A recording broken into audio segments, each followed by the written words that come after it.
This is the Investors Podcast. They'll read the books and summarize the lessons. They'll test the waters and tell you when it's cold.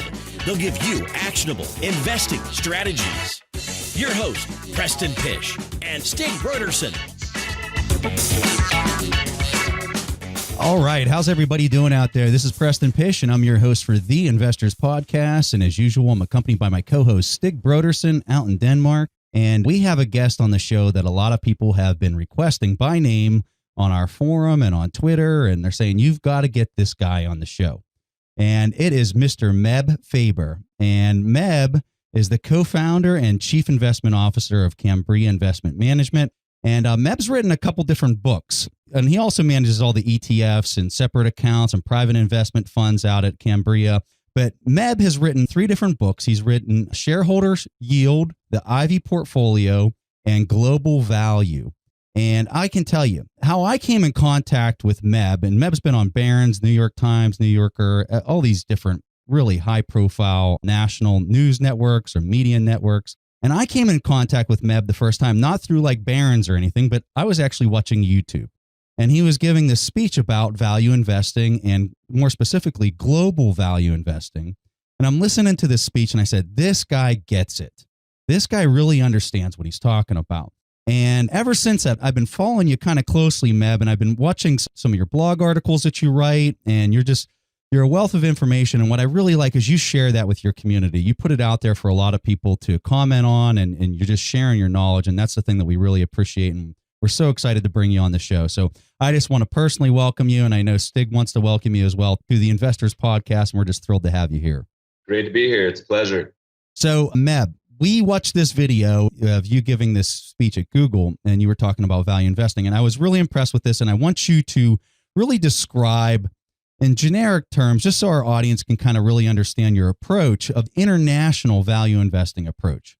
Okay. Well, value investing is nothing new. You know, it's been around for probably hundreds of years, but in the modern terms, you know, at least 100 years. Ben Graham is often seen as the father of security analysis, at least in the US, pertaining to stocks. And so he wrote a couple books many of your listeners will be familiar with, and was also a professor and a mentor of Warren Buffett. But one of the things he used to do is attempt to value stocks and securities. And one of the ways he did it was he looked at earnings and would often average those earnings over longer periods, like 5 to 7 years, be able to get a fundamental anchor from which to value a security. And the benefit of the longer term perspective is that it had investors or the ability to look at the security through both recessions as well as expansions and be able to come up with a fundamental value and hopefully purchase that security at a discount. Well, you know, many people have practiced that investment methodology over the years. It's been very successful, both in academia as well as practitioners. And a very famous, another professor, 70 years later, Robert Shiller, a recent Nobel laureate professor at Yale, published a white paper and then some books, basically applying the same logic to the stock market as a whole, and said, can we average out a stream of earnings? In his case, he did 10 years, probably just because it's a nice round number, adjusting for inflation so that you can compare apples to apples, and called it the cyclically adjusted price to earnings ratio, what a lot of people call the Shiller or 10-year PE ratio or the CAPE ratio now. And what he found is that, you know, it's not rocket science, valuation works. And when you buy a market as a whole and, you know, look out 10 years, the less you pay for something, so the cheaper the CAPE ratio, the higher your future returns are. And the more you pay for something, the lower your future returns are. And so the average over time in the US is around 16, 17 but it's hit a low as 5 and a high as 45 in the late 90s bubble. And just for visual, we're right around probably 24 now after this recent correction. But what we wanted to do is we said, look, this works great in the US. Why not apply it to all the markets in the world? And so we were the first, to my knowledge, to go out and build this for 45 developed and emerging countries. There's another of other companies that do it, that track it now, such as Research Affiliates and Star Capital, where you can get free updates of the CAPE ratio. But it turns out it works just the same way in foreign markets as it does in the US, that you want to buy cheap markets and avoid the expensive. Yeah, and Meb, it's funny you should mention stock capital because just pull up some numbers from the site, and I'll be sure to link to them in the show notes. And if we rank them just solely based to the CAPE ratio, we can see that Russia appears to be the most attractive choice. The CAPE ratio is 4.6, which is really, really low. You compare that to the US, which is 24, and Denmark being the highest in the world with 40.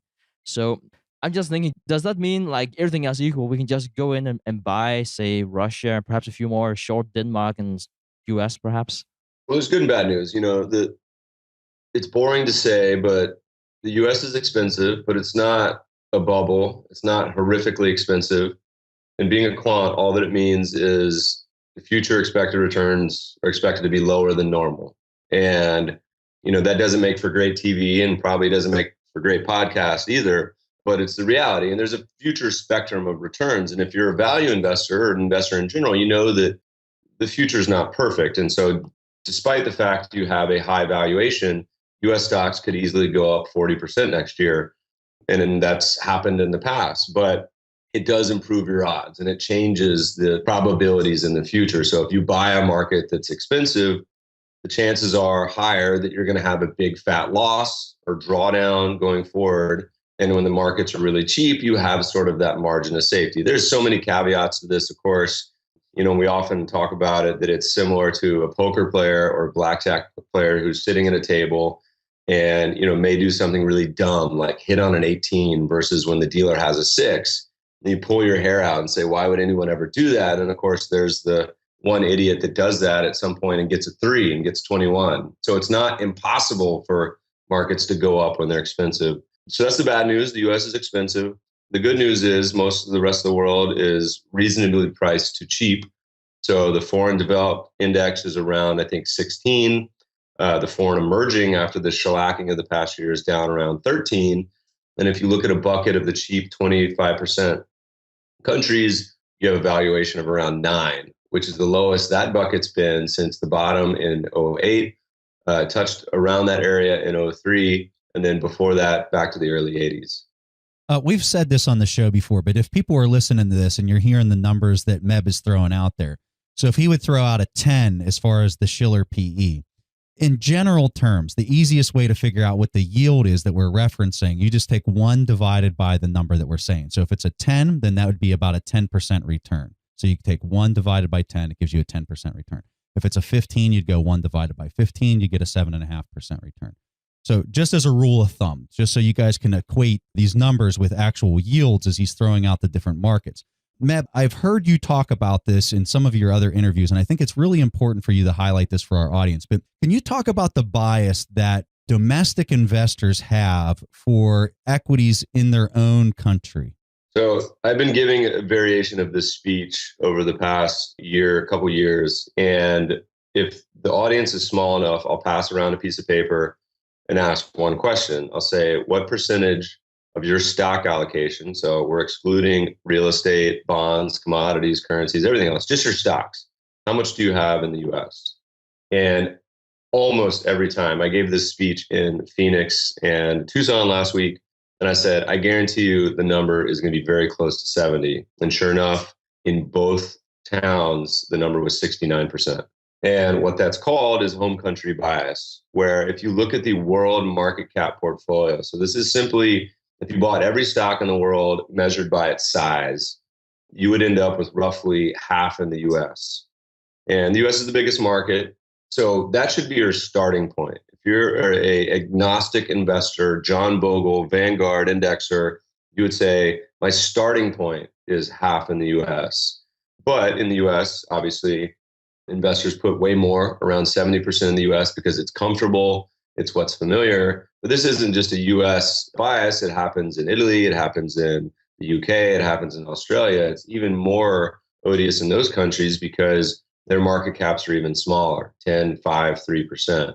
But so that should be the starting point. And then if you move forward from that, if you're a value investor, you say, look, the biggest problem with market cap weighting is that you overweight high value companies and countries. And so a good example is that In the 80s, Japan hit the highest CAPE ratio we've ever seen, almost a value of 100. Biggest bubble in stocks we've ever seen, double our internet bubble in the 90s. And at the time, Japan was half a world market cap. So you had a massive drag on performance. And all the research shows that market cap weighting, while it is the market, it simply has no connection to value whatsoever. And so you often put too much in the big markets. And studies show that by investing in the largest company in the S&P 500, for example, underperforms the S&P by about 3 percentage points a year. That's true also in every sector. So if you just exclude or break that market cap link, you could sort stocks based on any other measure, letters of the alphabet, value, where the CEO went to college, and all of those are going to outperform market cap weighting. So as applied to the global landscape, certainly a lot of the countries are much cheaper than the US.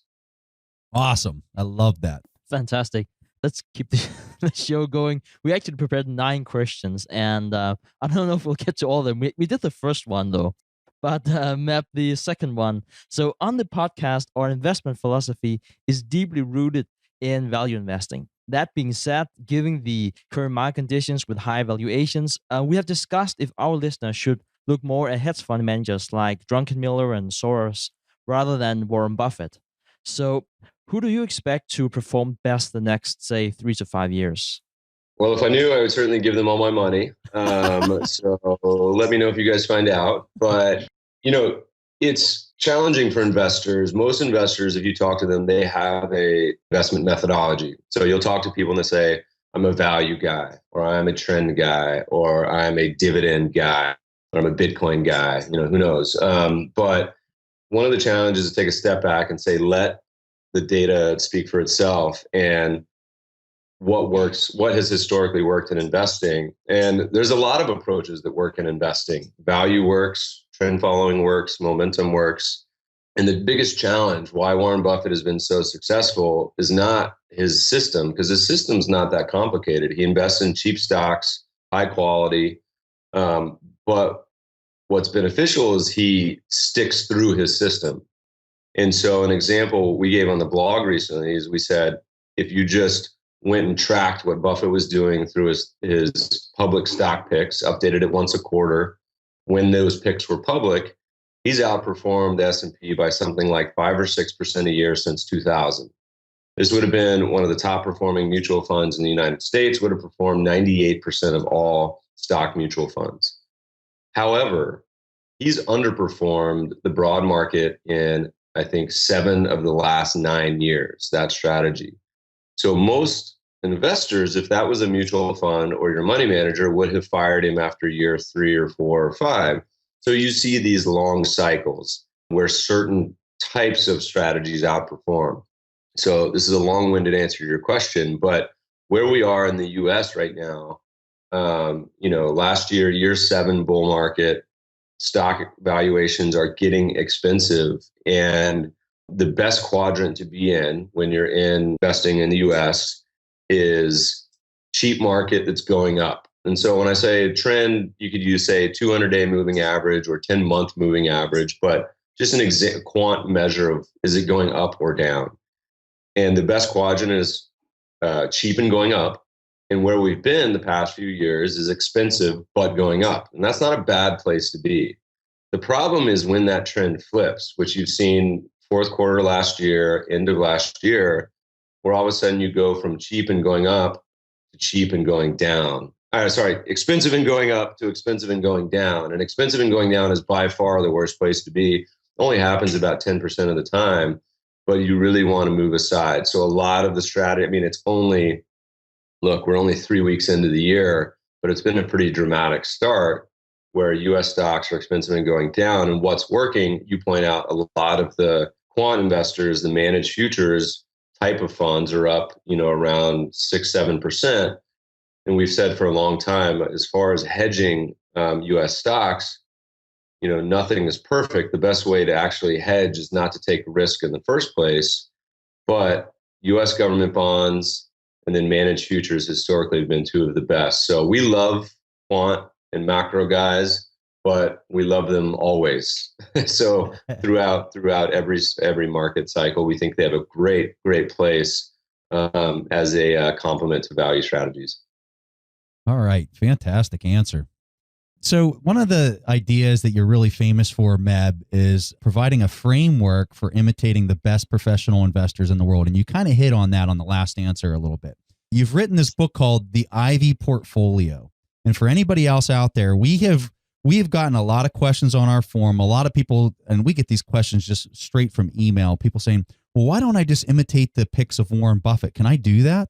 And the answer is Meb has written a book about this, and it's called The Ivy Portfolio. And what I'm really wanting Meb to do is just kind of provide the basic framework for this book and just kind of tell our audience a little bit about this idea of mimicking and imitating the best investors in the world just by looking at their 10Q, or it just kind of expound upon that idea.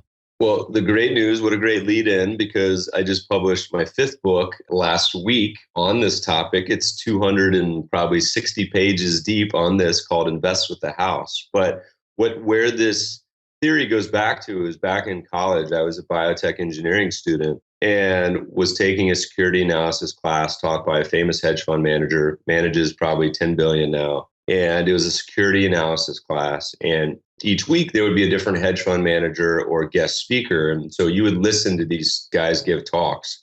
So like Lee Ainsley of Maverick, or a lot of these really famous guys.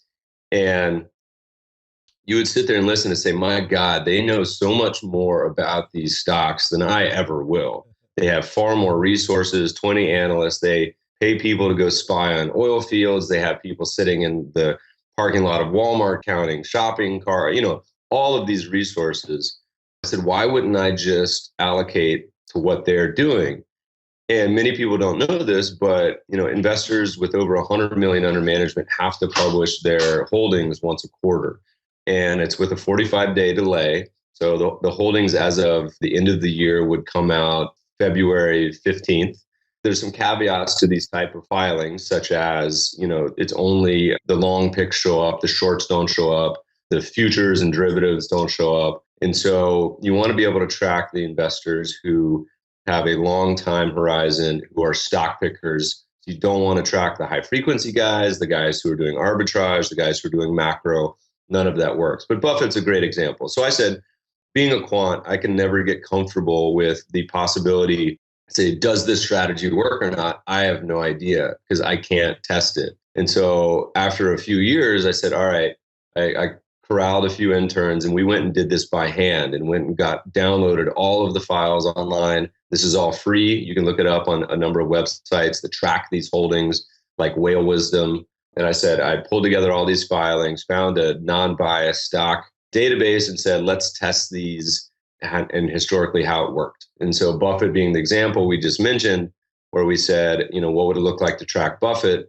And it turns out it works actually great. And in fact, it works great for many of these managers. And in some cases, the performance is as good or better than the managers because you're not paying the high fees. So you're not paying them the 2% management fee, the 20% performance fee. And so what we illustrate in this new book and way back in the Ivy portfolio is you can cobble together a list of 5 or 10 of your favorite managers and use it in a couple ways. One, as a stock screen for an idea farm of new investments you may be interested in, potential stocks to buy, so screen it down. Or you can simply outsource your entire portfolio to some of your favorite managers and say, let them do the work. These are the Michael Jordans of finance. And so instead of allocating to what my broker says or my next door neighbor, I'm going to let Seth Klarman pick my portfolio. And I think it's a great way to invest. And we've been doing it for a long time. That is awesome. So Meb, just a quick follow-up question to this idea of tracking these, all-stars that are investing with just awesome returns. One of the things that we talk about on our show a lot, and my concern with sometimes telling people different picks, is that they will lack the conviction to kind of stay with it if it starts moving against them, especially in the early part of taking that position. So is that something that you talk about in this new book that you said is just coming out, Investing with the House? And if it's not, I'm just real curious to hear your thoughts on this idea of conviction whenever you're basically following somebody else's move and you might not fully understand why they're taking that position. Well, look, investors are always their own worst enemy. And it's not just retail, it's institutions as well. Well, where the biases we have, they'll go out and chase performance. And, this happens over and over again. And all of the academic research shows that, it costs investors anywhere from 1% to 4% a year by buying what's done well and selling what's done poorly. So I'm eternally bearish on investors as a group to ever get it right, regardless. So, buy and hold investing, whether it's active, regardless the strategy, commodities and emerging markets are a great example right now. No one wants those cheap countries we were talking about earlier. No one's going to listen to this podcast and say, you know what, I'm going to go buy Brazil and Russia and Eastern Europe and, Spain and Italy and all these, and sprinkle in a little Peru and Egypt just to make it interesting because it's hard to do. And so the same problems that face, and look, I have all the biases. I'm overconfident. I'll take too much risk if you give it to me. But that's part of the reason I became a quant, is to make these rules and say, look, I know given these parameters, I'm going to make a lot of mistakes. And so the same challenges apply, whether you're picking stocks or a buy and hold investor, is that, can you put in rules in place? And a great example was the Buffett example earlier. Could you still track this manager who's underperformed 7 of 9 years? Despite that fact, he's outperformed the S&P by 5 or 6% a year and one of the best funds in the country. Can you follow Seth Klarman after he had probably a down 20% year last year? And it's hard. So I don't know if there's any easy answers to that question, but the biggest is to write down an investment plan. Some people call it a policy portfolio that accounts for any possible scenario and understand enough market history to say, look, I understand that, for example, my buy and hold portfolio will go down by 35% at some point, or my stock portfolio will decline in half. This has happened to Buffett multiple times in his career. And if you can really behave properly when things go poorly, my favorite quote is, investing is the only business when things go on sale, people run out of the store. And, so I think that applies very broadly to any strategy, not just stock picking. Yeah, great answer. Meb, recently you written a blog post about the performance of various indexes, and we touched upon this prior here in the interview. But what did you learn from studying international markets in 2015? And do you think there are any regions that investors should pay special attention to in 2016? Well, we've been saying for a long time that foreign markets are cheap, but that doesn't mean they can't get cheaper. We expect the cheapest bucket, and we have ETFs that track this, to have double-digit returns in the foreign stock markets, whereas in the U.S., we expect low single-digit returns. But historically, and so we did a book called Global Asset Allocation that looked at 15 of the most famous guru portfolios. So as recommended by David Swinson or Rob Arnott or Mohammed El-Arian, and all these famous investors that manage in the trillions, they've all recommended publicly at some point an asset allocation portfolio. So they say you should put this much in gold, this much in stocks, this much in foreign bonds, real estate, commodities, whatever. And what you find is that it's actually really surprising, but they almost always recommend some in global stocks, some in fixed income, and some real assets, such as REITs, commodities, and tips. There's vastly different allocations, however. But the stunning takeaway from that book was that if you exclude the permanent portfolio, which is a little different because it has a high allocation to cash, all of the asset allocation portfolios in that book were within 1 percentage point return of each other over 40 years. So they all grouped in this little range of, let's call it 5% real return, so nominal around 10, historically since 1972. Now they had vastly different returns in any given year. So here's the challenging part, is that you went back to 1972 and said, you know what, crystal ball, I'm going to be able to predict the best asset allocation portfolio. And that turns out it would have been the El-Arian portfolio, which is an endowment style. So it's heavy in growth and heavy in equities. And so that's not surprising because that's done well the past 40 years. And said, I'm going to layer on the average cost of a mutual fund today, which is 1.25%. That would have taken the portfolio of the best asset allocation in our entire book and made it almost as bad as the worst. And so what investors spend so much time thinking on, and this is the strategic asset allocation crowd, is, Are stocks expensive? Should I be in bonds with the Fed raising rates? What about commodities? And it turns out the actual allocation is not that important. What is important is the boring stuff, the basic blocking and tackling of fees, commissions, and taxes. And then on top of that, if you layer on the average fee of financial advisor, which is 1% in the US, so you're up to 2.25% now, you take the best performing crystal ball allocation and turn it to far worse than the worst. And that's a pretty profound takeaway from our studies, is that a lot of the boring stuff really has a massive impact. And then we did one more study where we said, you know what, we're going to update the allocation once a decade with the best performing allocation of the past decade. So what worked in the 70s, we'll then use that allocation for the 80s, and then vice versa for the 90s. That would have cost you an additional 1.5% a year by chasing performance. And thus lies the challenge and the fun of our business, is that, people in the 70s, gold was incredible in the 70s, and most allocations did awful in the 70s. But what worked then, and probably all the managers that would have been fired would have done much better in the 80s. And so the challenge right now, for example, the way we see the world is that what is dear often is the worst performing asset class going forward, and vice versa. So commodities, emerging markets, universally hated right now. You go back to 2007, everyone's talking about the BRICS. Everyone wanted commodities, these big institutions. Fast forward, 8 years, and it's the opposite. So, again, going back to the idea of coming up with a strategic portfolio that does not have a home country bias.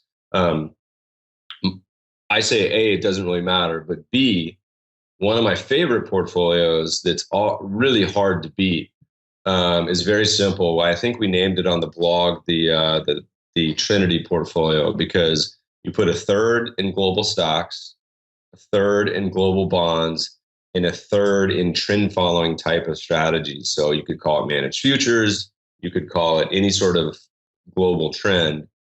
And that's a really nice portfolio because it performs well in most market environments. So that's a long-winded answer to your question, but we think there's a lot of opportunity in foreign assets because the U.S. has had a pretty strong run this past 7 years.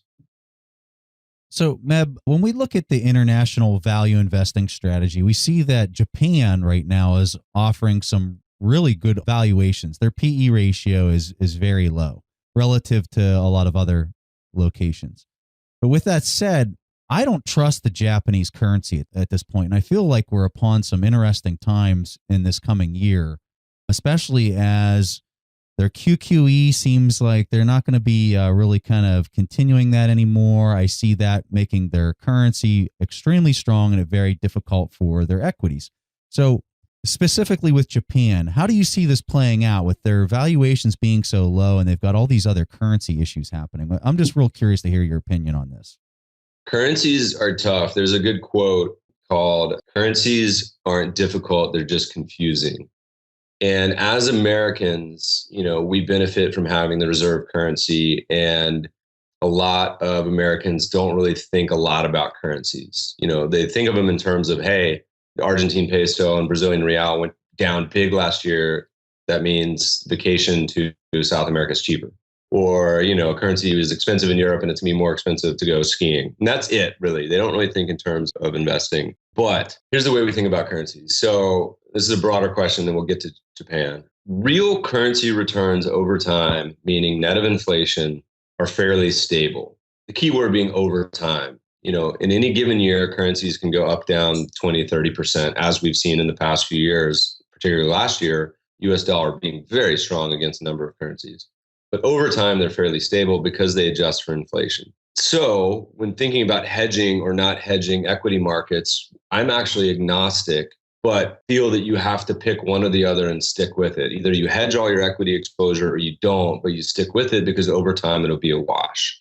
With foreign government bonds in developed markets, a little different because that's a low volatility asset class, and currencies add volatility to an asset class that doesn't historically have them. So in that case, we think hedging makes a lot of sense.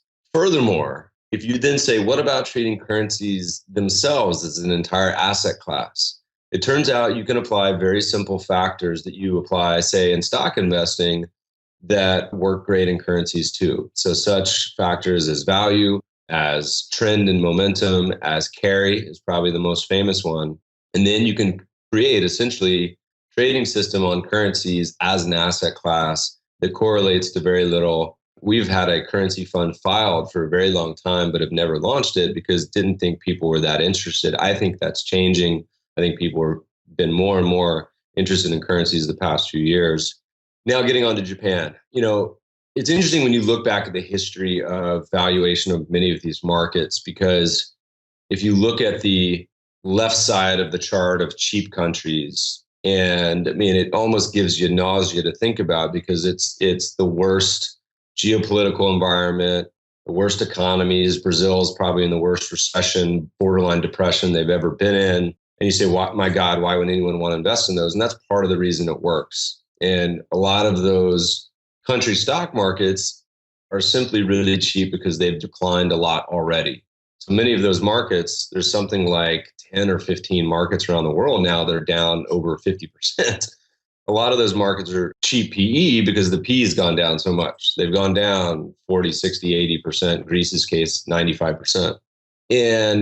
But the names change. If you go back to the late 90s, a lot of the Asian countries were the cheap bucket. If you go back to before that, it was the Scandinavian countries were in their banking crisis. In the early 80s, the US was one of the cheapest markets in the world.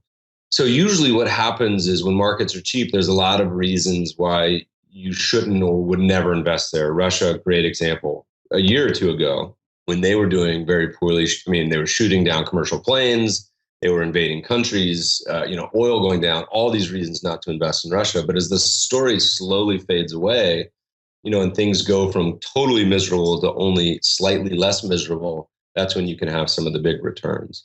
And Japan is one of my favorite examples of valuation because people also talk about, should you use relative or absolute valuation? Meaning, should I just say the average over time for all countries is around 16, 17 and use that?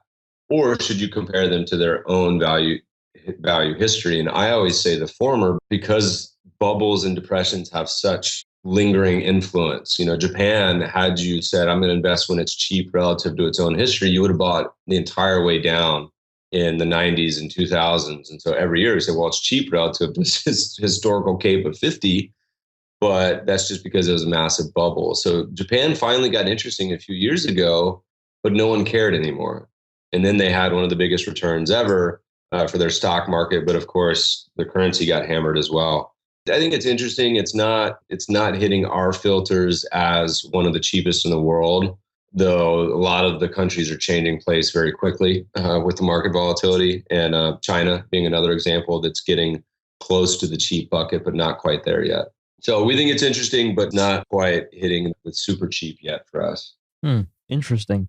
So Meb, for the audience out there, and perhaps also for Preston and I, could you give us some stock tickers if we want to look at, say, ETFs investing in these really cheap countries? And first of all, we have a fund that invests in the top quartile of cheapest countries. It's called Global Value, GVAL, that does it for you. An important point that I neglected to mention is that if you're doing a deep value strategy, you only want to rebalance that once a year at the most. You could rebalance it every 2 years, but you need to give these countries and stocks time to work. If you rebalance it quarterly or monthly, you completely destroy the returns. So you need to give it some breathing room. So we run a fund based on it. It's very concentrated. It's my personal largest holding. But you could also do a lot of things. There's single country funds that trade for almost every foreign developed and emerging country out there, ETFs by a lot of the big name ETF providers. And simply a value approach to global investing would probably work great, just as great anyway. So there's a number of ways to skin the cat, but at the very least, we tell people to put at least half into foreign stocks. All right, Meb. So the question I've got, in a lot of our audience is really wanting to hear your opinion on this. This is why I'm going to ask it. And they're curious about the U.S. equity market in the coming year. And they're also curious about your opinion on what the Fed might do from this point forward. So we've got the Fed that raised their 0.25% federal funds rate there in the middle of December. I'm of the opinion that they're not going to raise rates anymore into 2016 at all. I'm curious to hear your opinion on that, or if you think that they might do it once or twice more. And I'm curious to hear your opinion on what you think is going to happen with the U.S. equity market specifically. Okay, two-part question. It's easy. The first part on the Fed, I have no idea. So we can go ahead and, like Charlie Munger style, I'll just say I've got nothing on that. And then the second part, U.S. equities, if you go Google on our blog, I had done an article last summer called 11 Bearish Charts, One Bullish One. And it detailed 11 different factors surrounding the U.S. market, such as mergers and acquisitions nearing an all-time high, the percent of unprofitable IPO companies nearing an all-time high, valuations, so such as Schiller. And there's another example, the median price to earnings of the stocks in the S&P 500 is at the highest it's ever been since the 1960s. The percent allocation of investors to equities is one of the highest it's ever been, which historically says low single-digit returns. So there's all these indicators that say you should be bearish or have very low expectations for U.S. stocks. However, I said there's one bullish, and it's like the Queen of Spades trump card that matters more than all of these combined, and that was the trend. And so I said at some point when the trend turns negative by 200-day, 10-month moving average, whatever it may be, then there will literally be no reason to invest in U.S. stocks. And so that happened this fourth quarter where it flipped very quickly, went bearish, then kind of ran back up. And then now this is the S&P 500, it's already turned bearish in all the small cap, the mid cap. It's been bearish for a long time on foreign stocks and commodities. So going into the beginning of the year, we have an old white paper called A Quantitative Approach to Tactical Asset Allocation I wrote back in 2006. And a simple trend following approach. But any of the trend following approaches would say you're going to be mostly or 100% in cash. And so I think the going forward, caution is absolutely warranted in U.S. markets. We're much more positive on foreign, but if the U.S. enters a bear market, which many foreign markets are already in, it'll very likely drag down foreign as well. So we urge caution in the U.S. Perfect. The last question, Meb. What investment book has had one of the biggest impact on your way of thinking? Good question. So I read a lot. I have a reading problem. So there's many books that I have ingest on a weekly basis. My favorite is called Triumph of the Optimists. And it is one of the most important things we think for investors is to understand market history. So to understand what has happened, be able to look back and say, look, the U.S. stock market has declined by 80%. There are markets that have completely closed down, like Russia and China. Or, was U.S. the unique market of the past 115 years? So Triumph of the Optimist is written by a few British professors. You may want to rent it from the library because it's, I think, a $100 book. But this beautiful coffee table book, it looks at, I think, 20 markets, stocks, bonds, bills back to 1900. And there's a few wonderful takeaways, one of which is that what I like to call the 5-2-1 rule.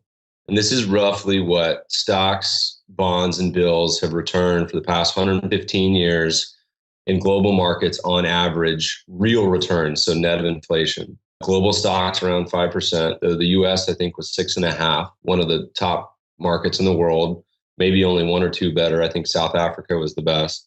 But there were countries like Austria that basically returned nothing over the entire period. And then bonds returned about 1.5%, though I'm rounding up to 2% because it's easier to remember. And then bills basically kept even with inflation around 0.5%, but I round up to 1% again to make it easy. So 5-2-1. But it gives a lot of wonderful examples. And on top of that, you can go Google. Credit Suisse puts out a yearly update called the Global Investment Returns Yearbook. And they've put out about 10 of these, and they're free. And so you may end up on my blog because I posted downloads of these every year. It's one of my favorite.